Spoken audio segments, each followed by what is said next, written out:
Coming up on AgweekTV, an Iowa farm is wiped out by a tornado. We'll show you the devastation as the family works to rebuild a century of work.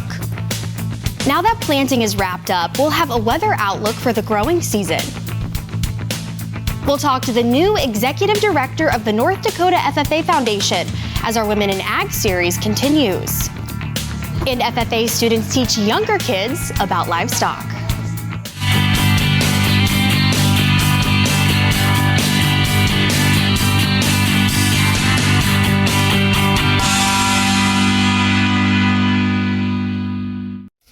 Welcome to AgweekTV. I'm Emily Beal.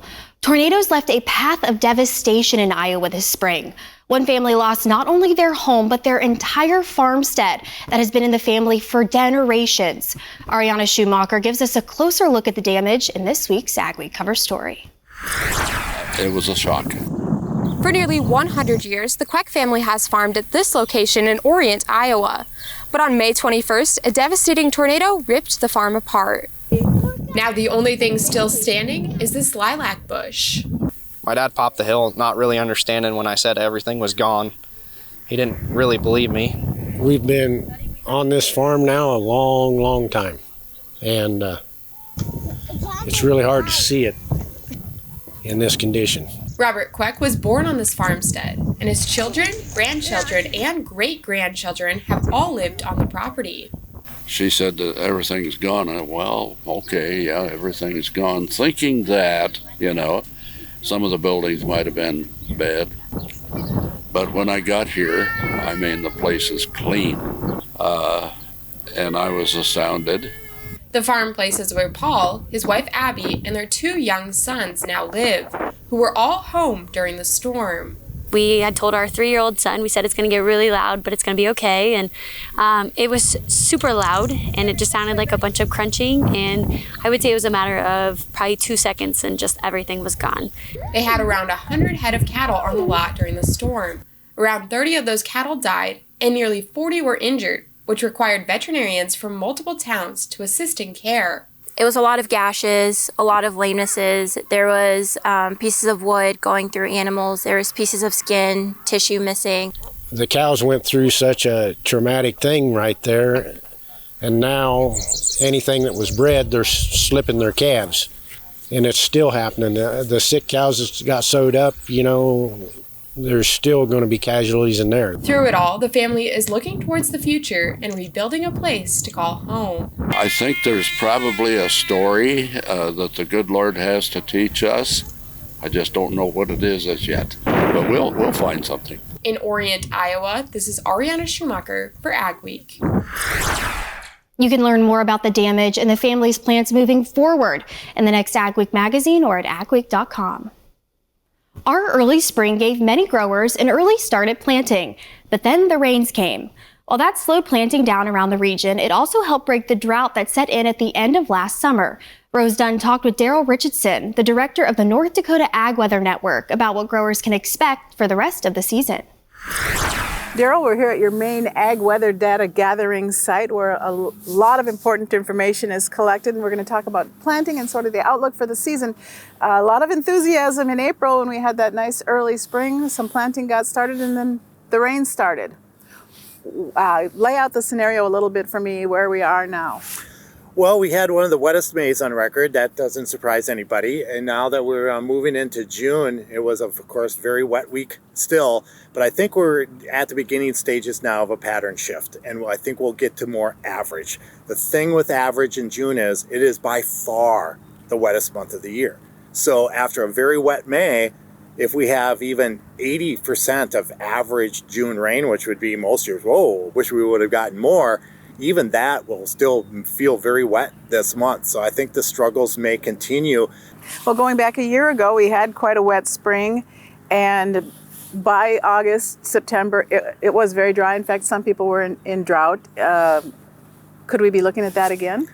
I wouldn't be surprised if we get into late August, September, that, from the drought monitor perspective, there's more areas that are, say, abnormally dry or the lowest category of drought. And probably the farther west you are in North Dakota, the better the odds of that actually happen. Again, you go 3 weeks with a 1/4 inch of rain, which happens most summers at some point.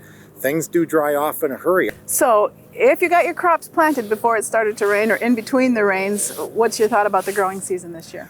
So the crops that are up, now will come down to heat units to me, really growing degree days. We've been on the coolish side the last couple of weeks. Starting June, been a little bit more areas, a little bit on the cooler side, more days than not. I wouldn't be surprised if June is average, maybe a smidge below on temperatures, but as we go through the summer as a whole, I really would not be surprised if we're at average, if not even a little bit above. All right, thanks. Lots of great information there. Thank you, Daryl Richardson, Director of the North Dakota Ag Weather Network and North Dakota State Climatologist. You can access data from the North Dakota Ag Weather Network at ndawn.org or ndon.info on mobile. Coming up on AgweekTV, I'm at Old Tree Farm for South Dakota's Dairy Fest.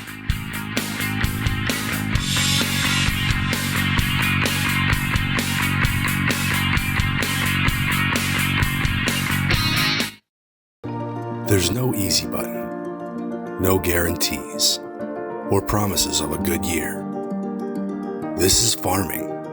It's unpredictable and demanding, with long days and sometimes stressful nights.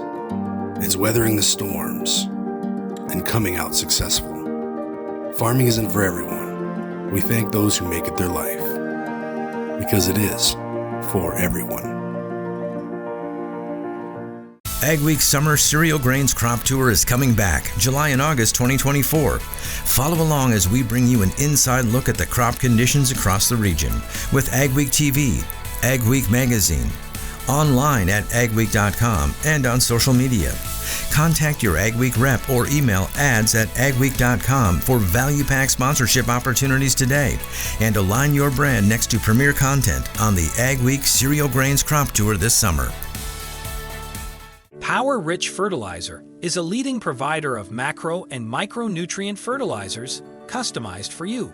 Our products, including granular and liquid foliars, are designed to enhance your crop's yield and disease resistance.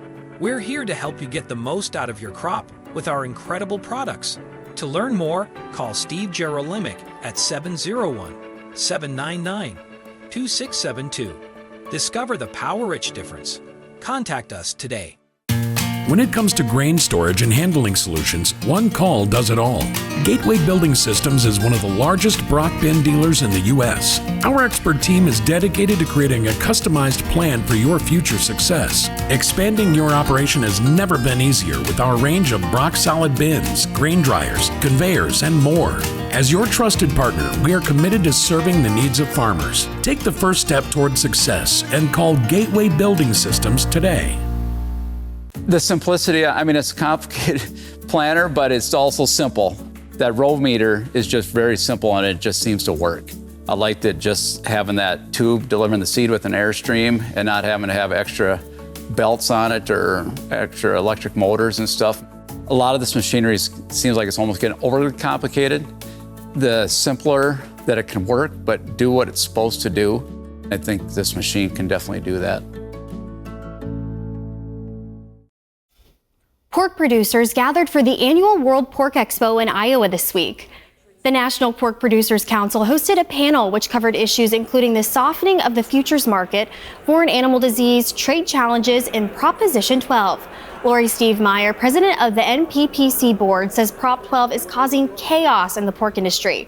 But she says overall, it's weathering some difficult times. Economically, the last couple of years have been tough. We deal with a lot of tough regulations, some uncertainties, but we are a very determined industry and a very resilient industry. And I'm hopeful that there will be a pork industry. Past NPPC President Scott Hayes, a fifth-generation pork producer and executive director of the Missouri Pork Association, says the 2024 Farm Bill is a priority right now. We'd sure like to see the Farm Bill get across the finish line. We think the House version works really, really well for not only pork producers, but for all of agriculture. The Senate must now pass its version of the Farm Bill. The current bill expires in September. June is Dairy Month, so what better time to celebrate South Dakota's growing dairy industry? As Kennedy Tesh reports, Dairy Fest educates and engages the public and producers on all things dairy. See the faces on these young kids just light up when they see a baby calf or they see a cow. Dairy is in Daryl Rennick's blood.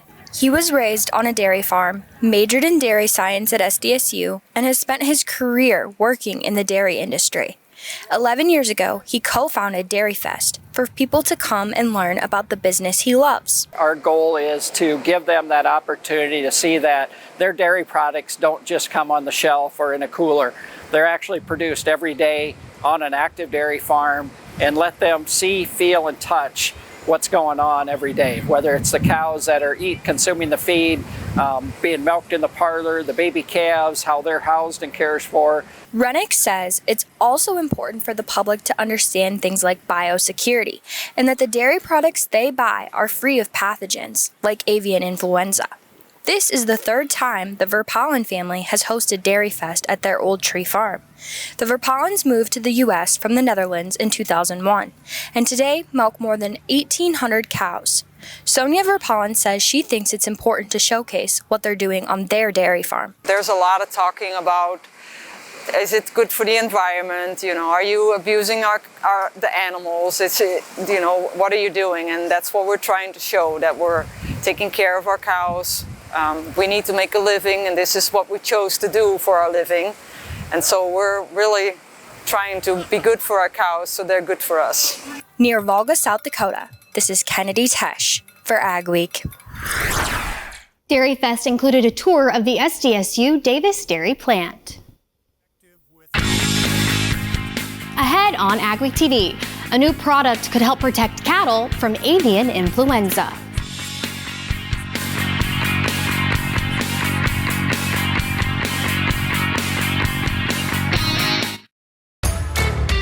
Do you have nutrient deficiency issues? We can help. Let's talk.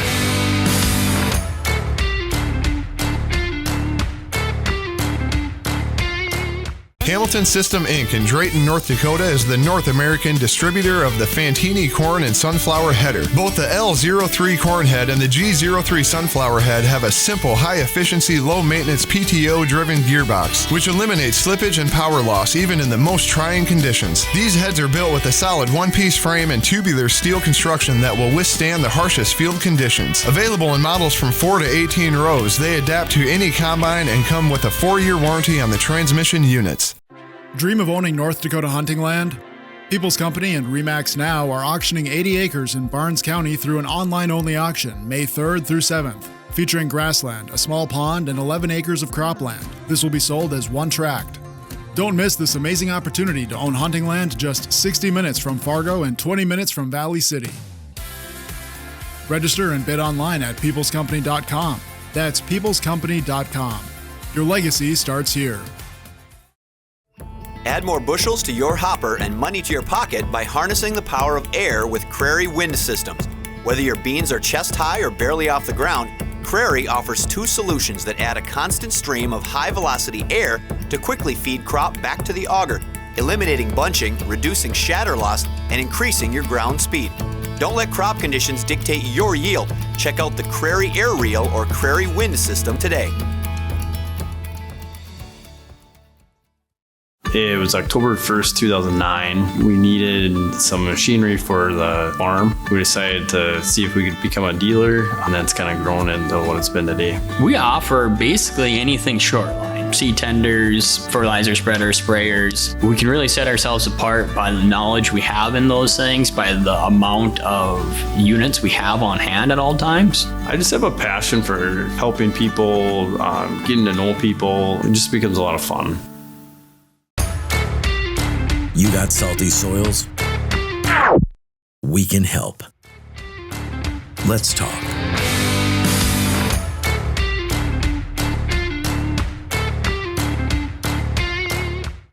AgWeek Weather is sponsored by Bremer Bank.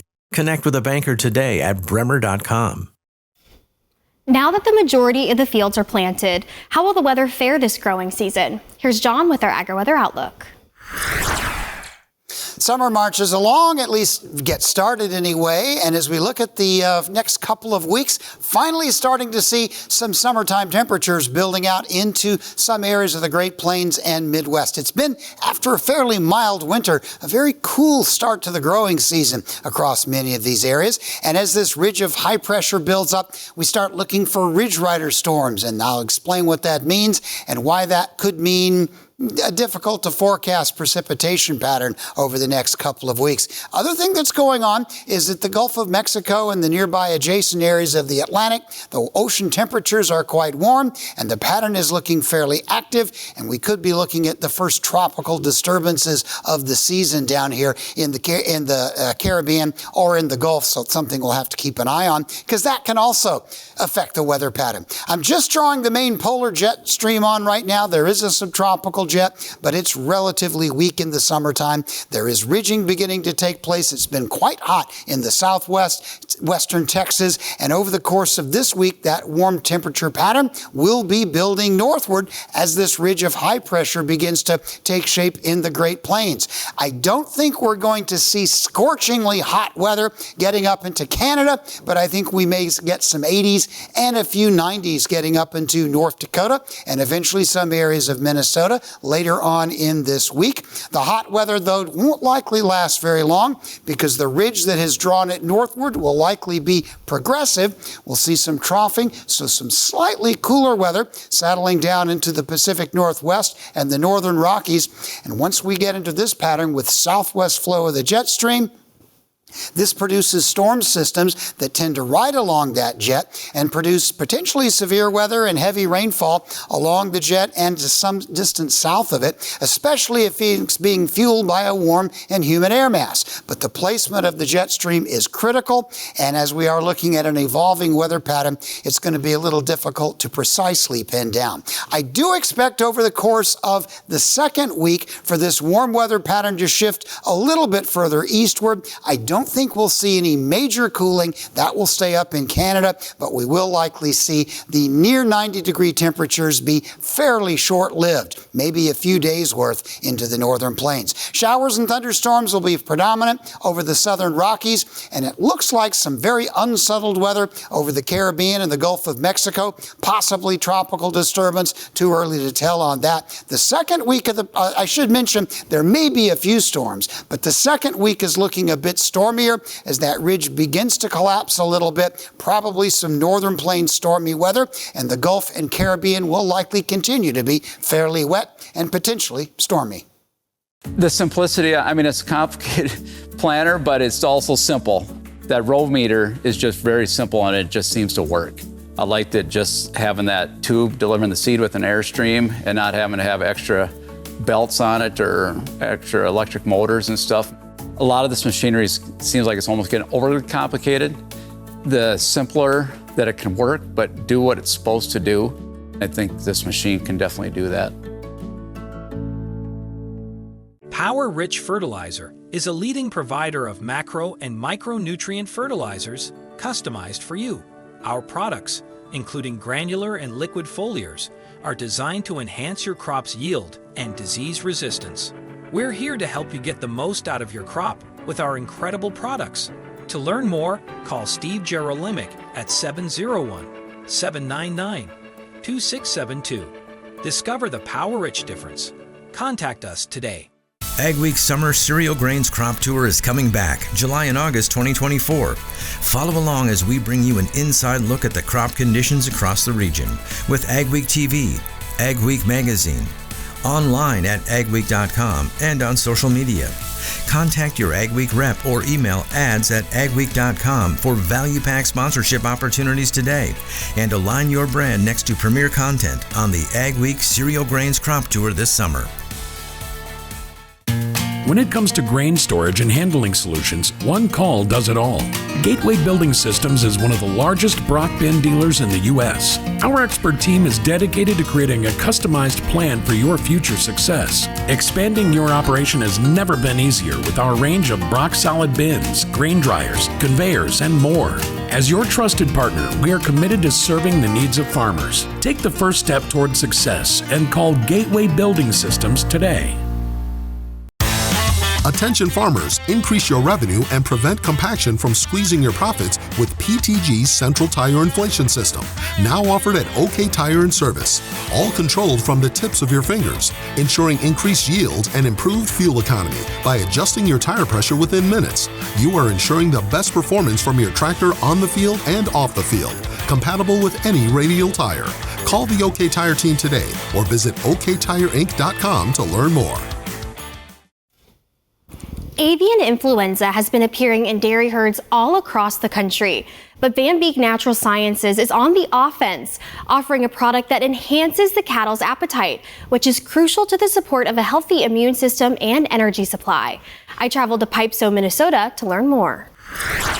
Anytime you have a viral challenge, you are going to see a drop in dry matter intake. One of the things is when you have a drop in dry matter intake, you have a huge energy loss. Our objective with IntegriVIX is to maintain appetite, if not increase it. And therefore, we have to have something that really draws the animals to come to the bunk.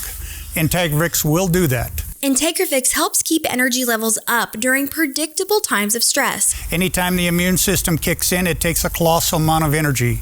If they're not eating, they're going to deal with the problem. As far as feeding it into a sick pen, or anytime you are dealing with a challenge, you can feed a higher level of it and therefore get the intake back, because it's ultimately going to take the animal to get back on feed and supply an energy level to the immune system. Nathan Dunny has seen firsthand how IntegriVIX has helped strengthen his cattle herd when it comes to dealing with sickness. Especially when you're using it in a sick cow pen or a pre-fresh or a fresh pen, the cow's intakes you can see steadily increase or stay a lot more consistent. And if you have a cow that's a little bit lethargic, you can see that they kind of come around a little bit quicker than, if you just would have other conventional treatments as well. For Nathan, IntegriVIX is a product that will be staying on his operation. IntegriVIX in the feed is really the key to keep the cows on feed.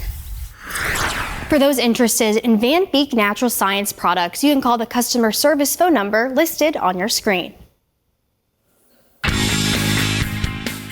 Up next on AgweekTV, as our Women in Ag series continues, we talk with the new executive director at the North Dakota FFA Convention.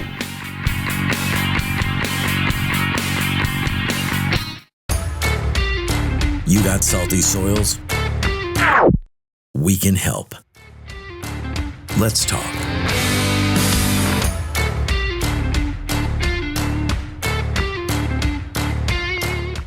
It was October 1st, 2009. We needed some machinery for the farm. We decided to see if we could become a dealer, and that's kind of grown into what it's been today. We offer basically anything short line. Seed tenders, fertilizer spreaders, sprayers. We can really set ourselves apart by the knowledge we have in those things, by the amount of units we have on hand at all times. I just have a passion for helping people, getting to know people. It just becomes a lot of fun.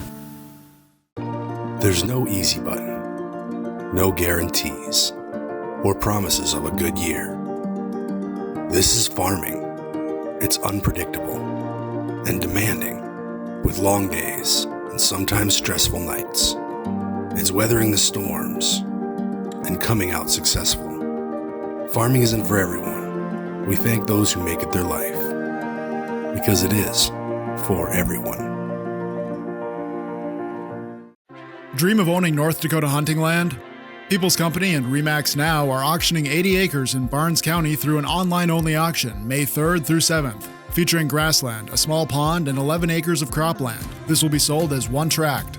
Don't miss this amazing opportunity to own hunting land just 60 minutes from Fargo and 20 minutes from Valley City. Register and bid online at peoplescompany.com. That's peoplescompany.com. Your legacy starts here.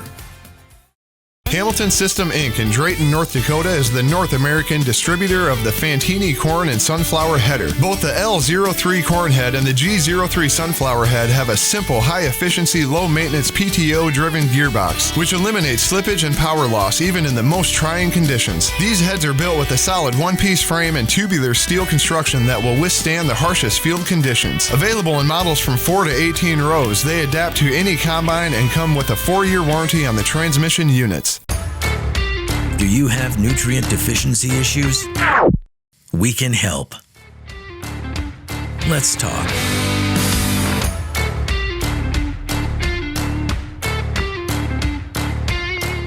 AgWeek's Women in Ag series is sponsored by USDA's Natural Resources Conservation Service of Minnesota, Peterson Farm Seed, Minnesota Farm Bureau, and Minnesota Soybean Research and Promotional Council. Welcome back to AgweekTV from the 95th North Dakota FFA Convention. Joining me now is Lakin D. Morit. Lakin, you recently took on a new position here within North Dakota FFA. I did, yes. I am on day 7 as the new Foundation Executive Director. You really hit the ground running with your new role. I did, dived in head first. Tell me about your background within agriculture. Happy to, yeah. I am a product of the Montana FFA Association, so I grew up on a small hobby farm near the Montana border there. American degree holder. I spent some time working for the North Dakota Stockmen's Association and have a business background now thanks to my time with the North Dakota Women's Business Center. You are an FFA member yourself. What makes this organization so special? You know, sitting at opening session, I found myself getting emotional and it's very nostalgic for me because I remember sitting in those chairs as a student or running for state office or walking across the stage to get my American degree and just, it's really the launch pad for the rest of their lives. So FFA is so important because it instills confidence, it provides opportunities for leadership learning and life skills development that regardless of what field or industry they choose after graduation, they've got that experience through the FFA that makes them incredible candidates for employment. For you, what are you most excited for this convention? Meeting people. I'm so excited to meet the ag teachers who influence the students, and really just seeing the passion from the young people here has been incredibly rewarding, and hearing their stories. Because I know what FFA did for me, so I want to learn about why they're here and what they're hoping to gain from this so that we can better support them through our programs and funding. Well, I'm sure it's going to be a fantastic convention, and best of luck in your new role. Thank you so much. Thanks for having me. Lakin D. Morit, North Dakota FFA Foundation. FFA students in Scranton, North Dakota welcomed the next generation of ag enthusiasts to their Ag in the Classroom event. The chapter has been hosting this event for over 20 years. This year, the students learned about chickens, sheep, goats, calves, and horses. It is up to the FFA members to present the animals and educate the younger students. Ag in the Classroom is mostly just about teaching kids like what animals are and how they can like help us in our everyday lives. It's also just about teaching them basic facts because even though we are from rural North Dakota, we still have kids who only farm, so they don't know a lot about animals. So we think that it's important that they do learn about those simple facts of the animals. Evans hopes to become a teacher one day, so this event gives her some experience in that field. Stories you'll only see on AgWeek.com and in AgWeek magazine this week. The Iowa poultry industry deals with a large-scale avian influenza case, and the North American sugar beet crop is off to a good start. We appreciate you watching AgweekTV. Remember to check us out daily on Facebook, Twitter, Instagram, and TikTok to keep up on all your ag news. Have a wonderful week, everyone.